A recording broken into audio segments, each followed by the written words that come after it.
हरिपुर गांव के कोने में मदन नाम का एक बहुत ही सीधा साधा और मेहनती किसान अपनी पत्नी बिमला के साथ रहता था।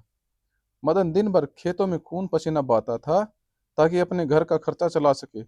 लेकिन मदन की एक ही सबसे बड़ी परेशानी थी, उसकी पत्नी बिमला। बिमला स्वभाव से बहुत ही आलसी और कामचोर थी। घर का झाड़ू पोछा हो, कपड़े धोना हो या खाना बनाना हो, बिमला हमेशा कोई न कोई बीमारी का बहाना बनाकर बिस्तर पर पड़ी ही रहती थी। और सीधे सीधे मदन को खेत के काम के साथ साथ घर का सारा काम भी खुद करना पड़ता था। एक सुबह सूरज काफी ऊपर आ चुका था। मदन खेत पर जाने के लिए तैयार था। उसने देखा कि बिमला अब तक चादर ताने सो रही थी। मदन ने पास जाकर धीरे से कहा, भाग्यवान, सुबह के 9 बज चुके हैं। आज खेत में बुआई का बहुत जरूरी काम है। मुझे जल्दी निकलना है। क्या थोड़ा सा भोजन मिल जाएगा? बहुत तेज भूख लगी है। बिमला ने कराते हुए कहा, अपना मुंह चादर से बाहर निकाला और झूठी लाचारी दिखाते हुए बोली, अरे जी, क्या बताऊं, आज तो उठने की बिल्कुल हिम्मत नहीं हो पा रही है। कल रात से ही मेरी पीठ और कमर में ऐसा भयंकर दर्द उठा है कि करवट बदलना भी भारी हो रहा है। डॉक्टर ने कहा था कि ऐसे में मुझे बिल्कुल आराम करना चाहिए। मैं रसोई तक कैसे जाऊंगी? आप ऐसा करो, आज फिर खुद ही थोड़े से चावल और आलू उबाल कर खा लो। मेरे लिए भी वही रख देना। मदन बेचारा सीधा था। उसने पत्नी की बात पर भरोसा कर लिया और उसने कहा, अच्छा ठीक है, तुम आराम करो, मैं खुद ही खिचड़ी बना लेता हूँ।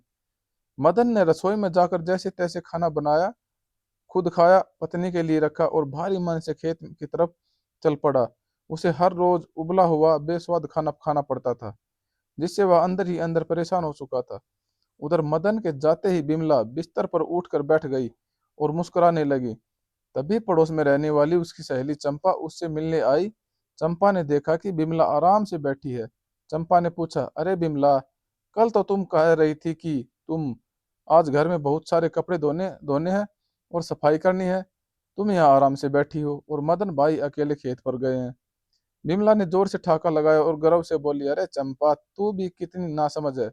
कपड़े धोना और झाड़ू लगाना मेरे बस का काम नहीं है। मैंने सुबह ही अपनी पीठ और कमर के दर्द का ऐसा नाटक किया कि मदन ने खुद ही सारा काम कर दिया। और तो और मेरी उंगलियां पर नाचता है। जब तक मेरे पास ये बीमारियों के बहाने हैं, मुझे जिंदगी में कभी काम करने की जरूरत नहीं पड़ेगी।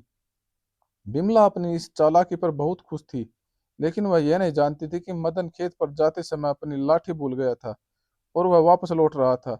मदन ने खिड़की के बाहर खड़े होकर बिमला और चंपा की सारी बातें सुन ली।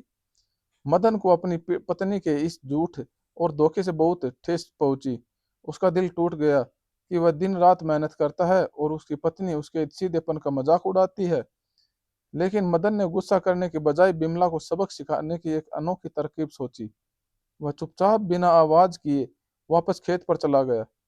दोपहर हुई तो बिमला को तेज भूख लगी।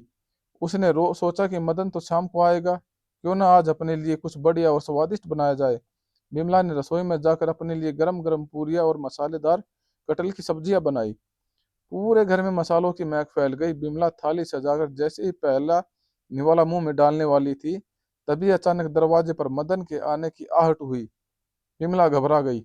उसने जल्दी से पूरी और सब्जी की थाली को एक ऊंचे डब्बे के पीछे छिपा दिया और खुद भागकर बिस्तर पर लेट गई और दोबारा दर्द का नाटक करने लगी। मदन कमरे में आया। उसने देखा कि बिमला आंखें बंद किए करा रही थी, लेकिन मदन को हवा में तैरती हुई पूरियों और मसाले की खुशबू साफ आ रही थी। मदन समझ गया कि बिमला ने छिपकर कुछ अच्छा बनाया है। मदन ने जानबूझकर उदास चेहरा बनाया और बिमला के पास जाकर बैठ गया। बिमला ने आंखें खोलकर पूछा, अरे जी, आज आप दोपहर में ही खेत से वापस आ गए? सब ठीक तो है ना? मदन ने गहरी सांस ली और कहा, क्या बताऊं भाग्यवान, आज पड़ोस के गांव के मुखिया जी के घर बहुत बड़ा भोज था। उन्होंने मुझे भी बुलाया था। वहां असली घी के मालपुए, खीर, पनीर की सब्जी, कचौरी और न जाने क्या क्या बना था। मैं तो भरपेट खा कर आया हूँ। मुखिया जी ने तुम्हारे लिए भी एक टिफिन पैक किया था, लेकिन मैंने उनसे कह दिया कि मेरी पत्नी की पीठ और कमर में बहुत ज्यादा तेज दर्द है। वह बीमार है। डॉक्टर ने उसे सारी भारी और तलैया खाने के से मना किया है। इसलिए मैंने वो टिफिन वहीं गांव के गरीब बच्चों में बांट दिया। अब तुम्हारी तबीयत खराब है तो तुम्हारे स्वास्थ्य से खिलवाड़ तो नहीं कर सकता मैं।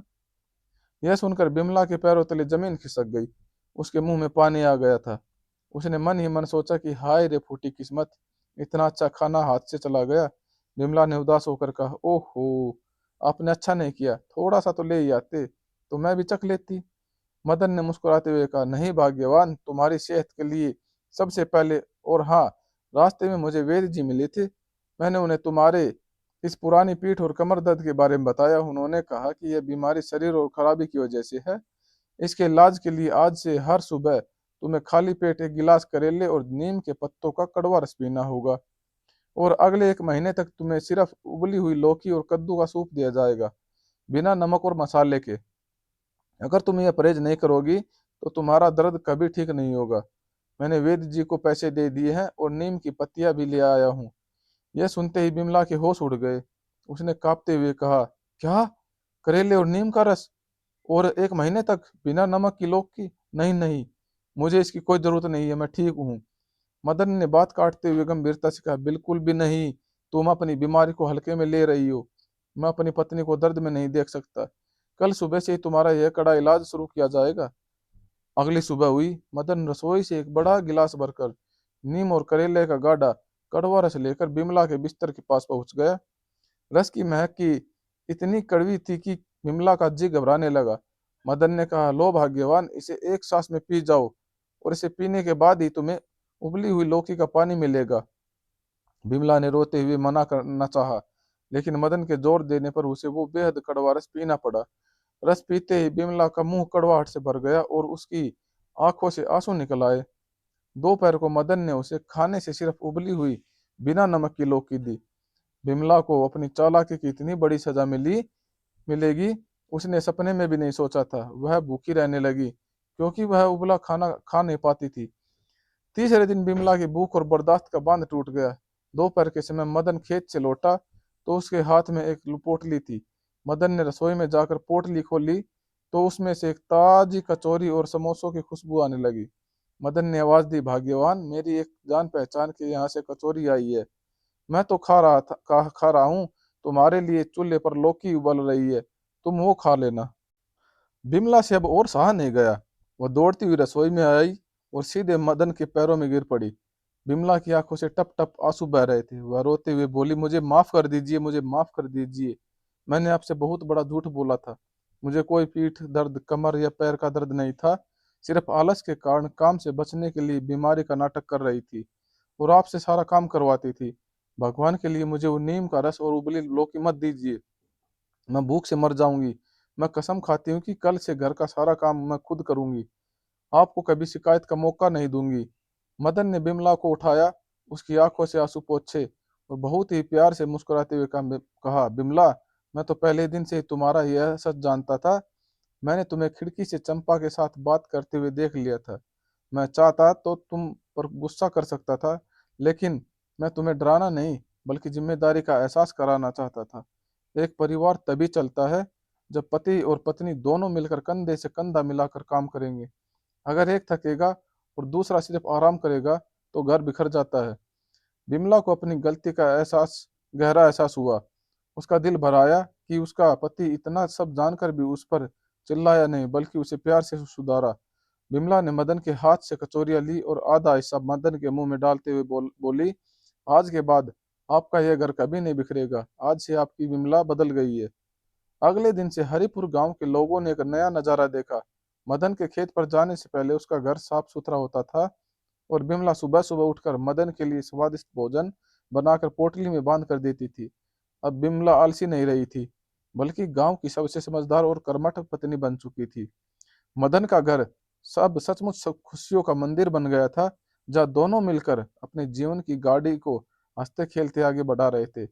मेरे प्यारे दोस्तों, इस कहानी से हमें ये सीख मिलती है कि रिश्तों में झूठ और आलस का कोई स्थान नहीं होता। आपसी सहयोग, ईमानदारी और जिम्मेदारी की भावना ही किसी भी परिवार को सुखी और समृद्ध बनाती है। दोस्तों, अगर आपको हमारी वीडियो अच्छी लगी हो तो लाइक करें, शेयर करें और चैनल को सब्सक्राइब करना ना भूलें और हमारी अच्छी प्यारी वीडियो के लिए इंतजार करें।